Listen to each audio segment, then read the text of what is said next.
andai kita berjumpa dengan Rasulullah, apalah agaknya yang kita berikan kepada Rasulullah sallallahu alaihi wasallam.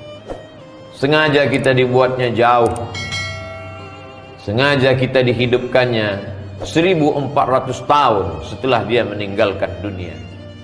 Apa rahasia di balik itu? Nanti ada orang-orang yang percaya kepadaku, padahal mereka tak pernah melihat aku, padahal mereka tidak pernah berguru langsung kepadaku, mendengar sabdaku, mendengar khutbahku, menjadi makmum dalam sholat, tapi dia percaya kepadaku.